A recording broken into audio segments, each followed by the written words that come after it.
Selamat datang kembali di sesi pembahasan mendalam kita. Pernah nggak sih Anda ngerasa gemes gitu? Dalam rapat, ada yang ngomongin detail terus padahal Anda pengennya langsung ke intinya aja gitu. Hahaha, sering itu pasti ya.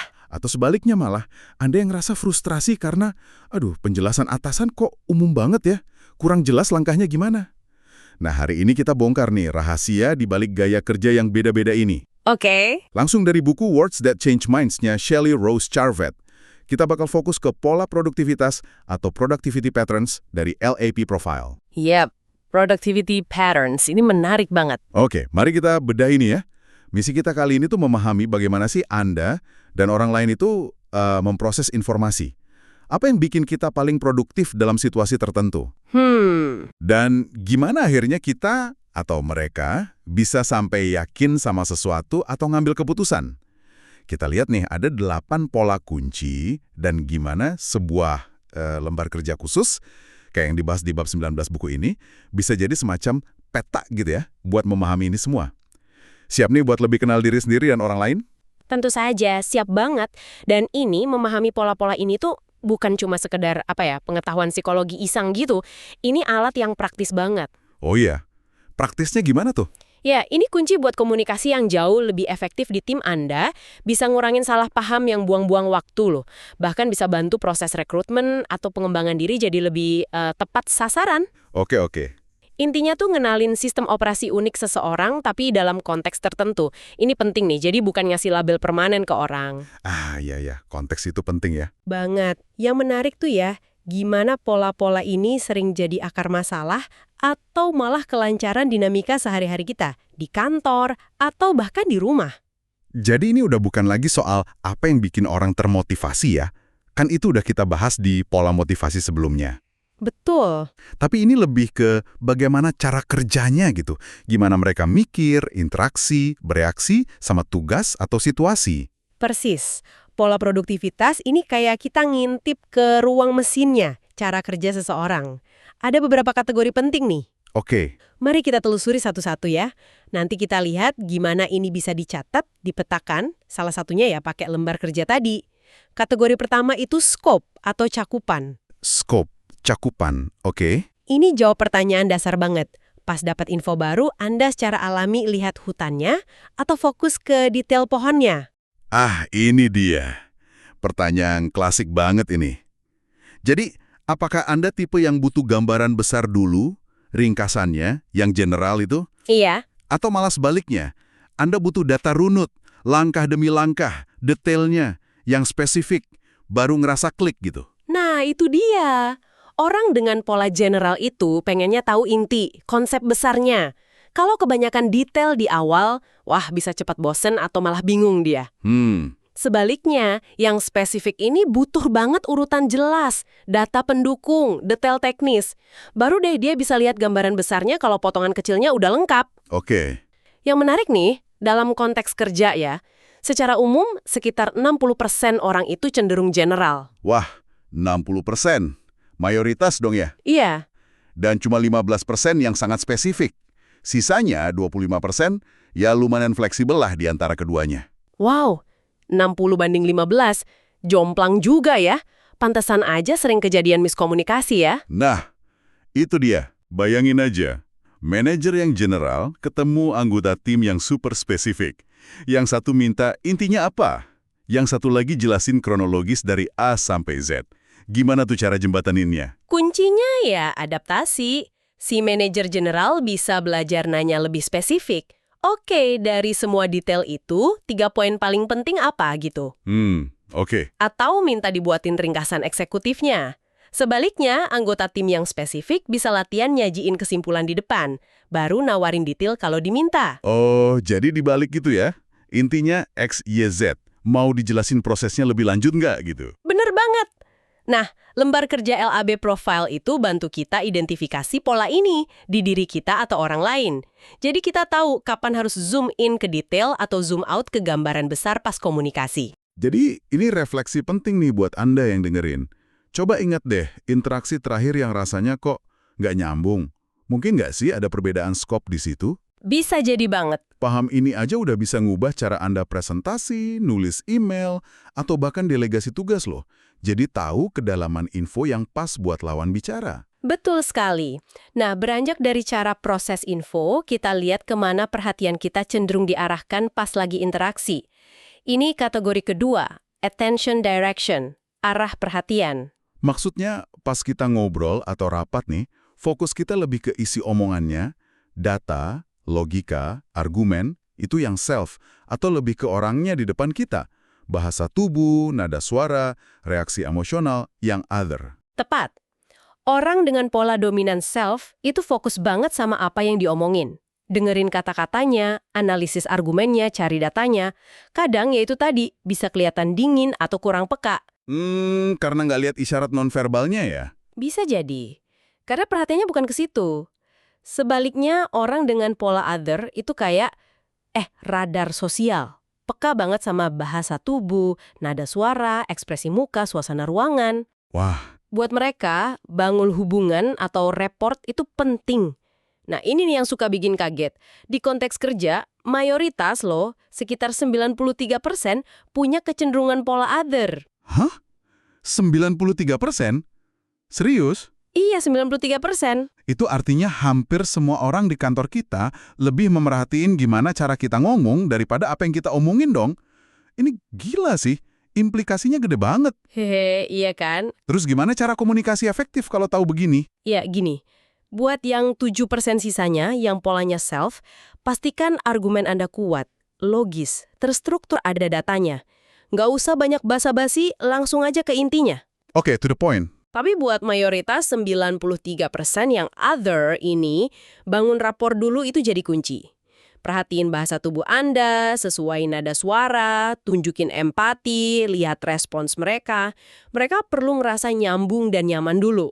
Baru pesannya masuk gitu ya, Betul, sepenting apapun isinya. betul. Baru mereka bisa benar-benar nerima pesan Anda. Ini benar-benar ngubah cara pandang sih, ya. Terutama buat presentasi, negosiasi, atau bahkan pas ngasih feedback. Anda sendiri lebih cenderung mana nih? Suka baca ruangan atau fokus ke argumen? Pertanyaan bagus. Sadar pola kita sendiri dan lawan bicara tuh bisa jadi pembeda banget antara pesan yang nyampe sama yang mental. Bener banget. Nah, setelah tahu cara proses info sama arah perhatian, gimana reaksi kita pas ada tekanan? Ini kategori ketiga. Stress response, respons stres. Oke. Dan ini bukan soal krisis gede ya, tapi tekanan normal sehari-hari di kerjaan. Kayak dikejar deadline atau ngadepin komplain klien gitu. Oke, ini relevan banget. Jadi pas ada tekanan biasa gitu, reaksi otomatis kita gimana? Langsung emosional, mungkin panik atau kesel, susah move on, itu yang feeling, Yap. atau tetap tenang, kepala dingin, fokus solusi, yang thinking. Atau kita ngerasain emosinya, tapi abis itu bisa milih respons rasional, yang choice. Nah, pola feeling itu reaksinya cepat dan kelihatan. Mungkin butuh waktu buat ngeluapin atau proses emosi dulu baru bisa fokus lagi. Pola thinking sebaliknya, kayak autopilot logika aja gitu pas di bawah tekanan normal. Emosi mungkin ada tapi nggak kelihatan di luar. Contoh klasiknya ya Captain Sullenberger itu. Oh ya, yang mendaratkan pesawat di sungai itu ya? Betul, kepalanya tetap dingin. Nah, pola choice ini yang paling umum, sekitar 70%. Ini menarik nih. Mereka ngerasain gejolak emosi di awal, tapi punya semacam saklar gitu. Saklar. Iya, saklar internal buat milih respon yang lebih terukur dan rasional setelahnya. Ini dia, momen AA buat saya. Pantesan aja di tim, kalau ada masalah sama, reaksinya bisa beda-beda banget. Hahaha, iya kan? Ada yang langsung panik, ada yang santai aja cari solusi, ada yang kelihatan tegang bentar terus langsung gerak. Ngenalin pola ini di diri sendiri, penting buat ngelola diri. Betul. Kalau di tim, jadi tahu kapan orang butuh didengerin dulu emosinya, feeling, kapan butuh solusi, thinking, atau kapan cukup dikasih ruang buat mikir, choice. Coba deh perhatiin diri Anda. Pas ada api kecil di kerjaan, Anda cenderung yang mana? Pertanyaan bagus buat refleksi. Nah, dari respons internal ke tekanan, kita lihat faktor luar. Lingkungan kerja. Kategori keempat, style atau gaya kerja. Ini soal di mana dan gimana Anda ngerasa paling produktif. Oke. Apakah Anda tipe yang butuh sunyi senyap, kerja sendiri di ruangan tertutup, yang independen? Atau suka punya meja sendiri, tapi masih bisa dengar suara orang lain, sesekali ngobrol, yang proximity? Atau justru paling semangat kalau kerja bareng, bagi tugas, tanggung jawab aktif di tim yang kooperatif? Pola independen itu sekitar 20%. Butuh isolasi relatif biar fokusnya dalam. Gangguan kecil aja sih bisa ganggu banget. Iya ya. Pola proximity ini paling umum, sekitar 60%. Butuh wilayah pribadi, tapi juga butuh energi dari keramaian sekitar. Suka ada di tengah aktivitas gitu. Oke, ini yang paling banyak ya? Iya, terus pola kooperatif sekitar 20% juga. Ini benar-benar hidup pas ada kolaborasi, aktif, brainstorming bareng, tanggung jawab dibagi rata. Nah, ini nih yang ngejelasin kenapa kantor model open plan itu bisa jadi surga buat sebagian orang, proximity, kooperatif. Tapi neraka buat yang lain, independen. Benar banget, nggak ada satu desain cocok buat semua ya? Tepat sekali. Buku ini malah nyinggung kaitan menarik, ya meskipun spekulatif sih, antara naiknya preferensi independen sama fenomena epidemi kesepian zaman sekarang. Oh iya, gimana tuh kaitannya?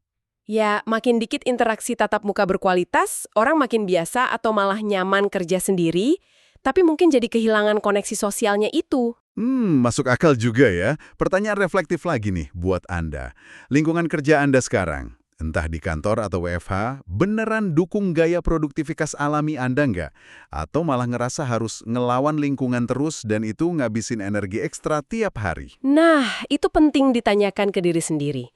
Oke, kita geser fokus dari lingkungan fisik ke fokus mental pas kerja.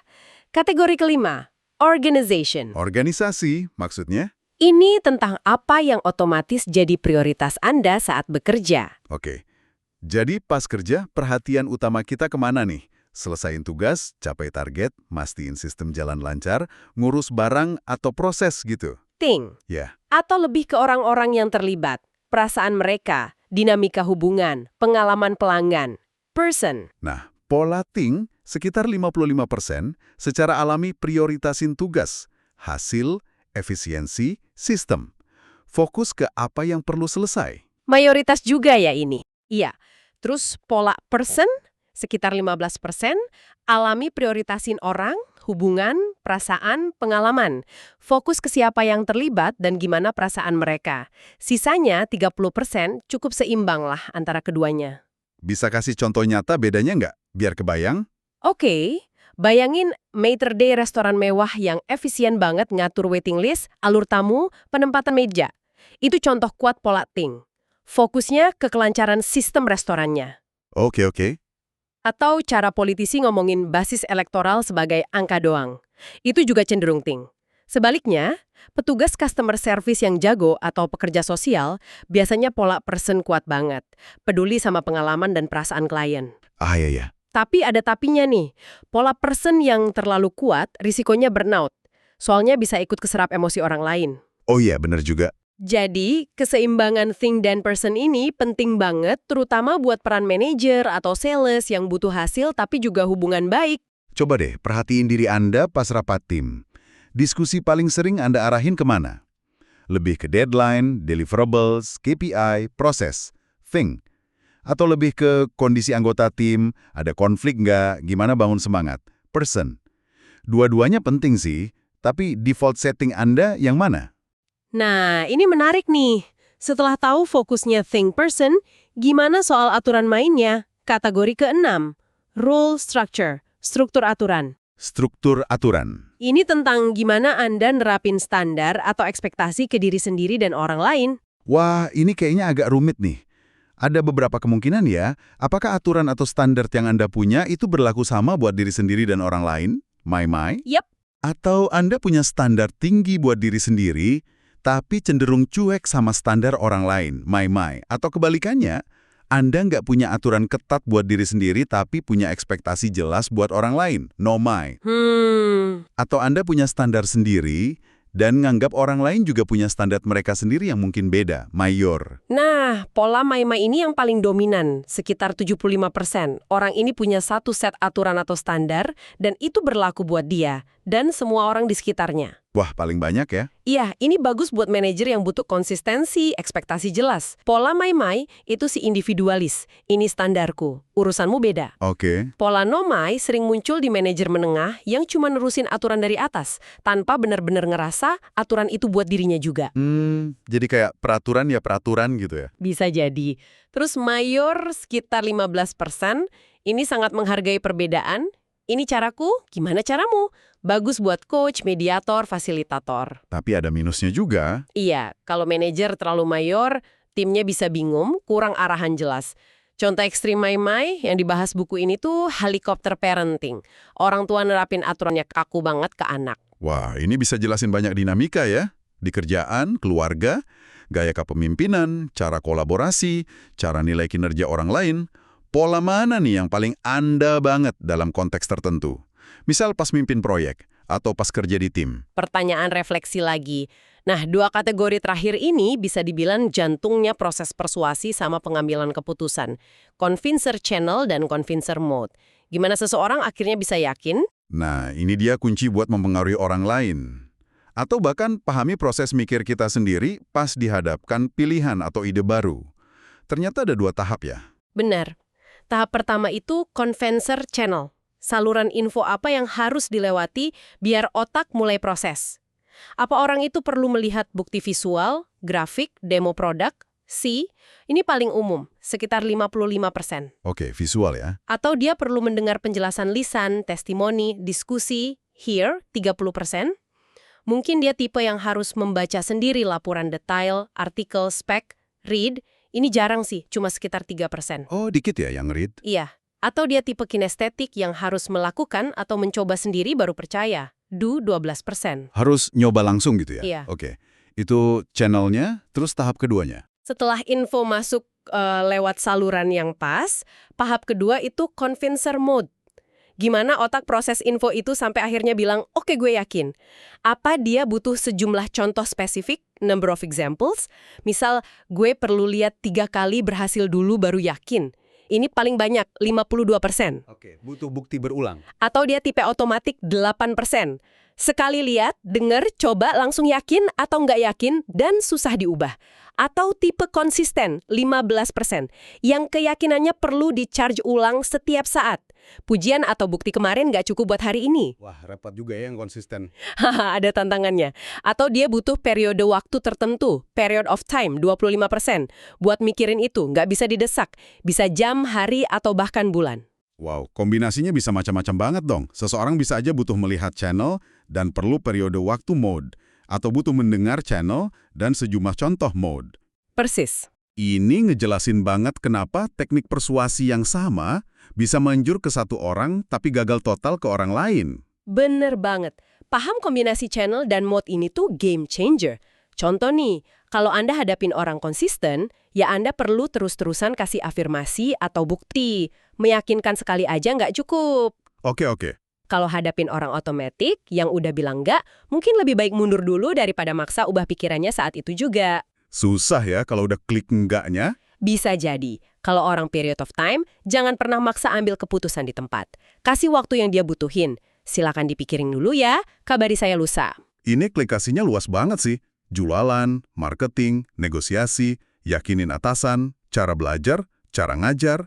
Kita perlu tahu pintu masuk infonya, channel, sama prosesor internal keyakinannya, mode.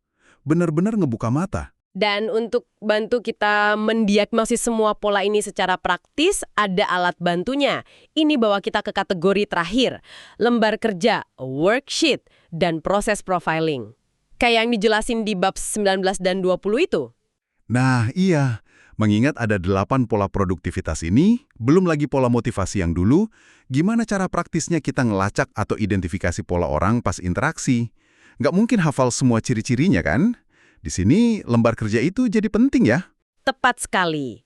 Lembar kerja produktivitas itu bukan cuma daftar centang doang. Dia kayak panduan terstruktur buat nanya pertanyaan yang pas dan ngamatin perilaku kunci pas Anda pengen paham pola seseorang dalam konteks spesifik.